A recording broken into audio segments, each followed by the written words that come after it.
G'day everyone, this is Jackson Milan, the Wealth Mentor. Sam Panetta, CEO and co-founder of Aureus Financial. And we're here for our weekly live Q&A for Ask Aureus Anything.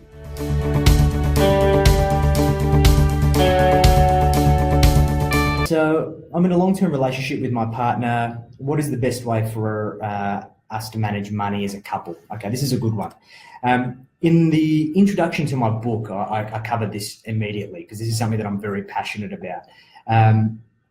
Money is taboo and most people don't talk about it. And I think that it's reflective of everyone's interactions with money and finance and wealth. You're not supposed to talk to people about your money. You're supposed to keep your financial worries to yourself. All of these things that we've just been conditioned to feel a particular way about money. And this flows through to relationships. And it's no surprise that majority of divorces and relationship breakdowns occur off the back of financial pressure and stress.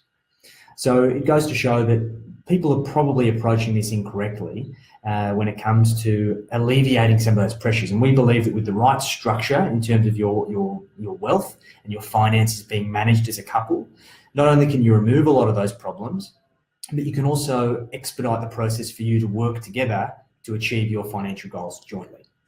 So the first thing is about joint banking. Most of you are probably going to roll your eyes, but if you've got the right banking structure, you've set things up correctly, and you've got the right structure in place to have the right segmentations of where money is coming and going from, it will make life a lot easier for you, and there will be a lot less fights, trust me. We've done this for hundreds, if not thousands of clients, and we've been able to help them consolidate their banking, get extremely clear on what they work on together, how much money they have as individuals so they can maintain their independence, and also create a very objective way for them to discuss how they're working together towards their goals, whether it be saving for a deposit on their home, saving for the next holiday, even just having enough money in the bank for when the car registration comes due. You'd be surprised how many people just don't plan for these things. So we've got a structure that we follow. At a very high level, it consists of three sections. The first one is what we call the hub account. This is what pays for all your fixed expenses, groceries, your rent, your mortgage repayments, anything that's a necessity of life. We want to make sure there's at least 10 grand in this account at all times as our float.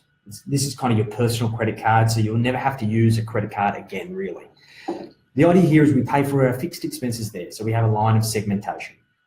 The next line of segmentation is about your discretional spending. You each have a spending account where you receive an allowance on a weekly basis that you both agree upon, whether it's $100, $200, $300, whatever the number is, it doesn't matter. It's about setting it up automatically to be transferred into this account, and you have its own debit card to spend from. Each, you've got your own card, and this is all you've got. We know that human nature, things come up, we overspend, but it's about overspending on your terms. So let's say you give yourself $200. It comes in on a Friday. You have a big weekend out with the boys. You get through to Wednesday, you can't afford your lunch. So you decide when you're at the checkout whether or not you need to transfer yourself a little bit more money or go hungry. You're probably going to transfer a little bit of extra money, but you're doing it on your own terms. You're the one that's deciding, as opposed to just tapping and going and moving on with your life. The third layer is around saving for things in advance, things like your bills, your holidays, anything that's going to sneak up on you.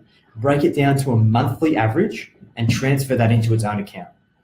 What that will do is it'll allow you to get in front of the 8 ball as opposed to behind it. It'll allow you to say, okay, if I want to spend 10 grand on a holiday, once that account gets to 10 grand, I can go book the trip, as opposed to putting it on the credit card and then spending the next 6 months trying to pay it off.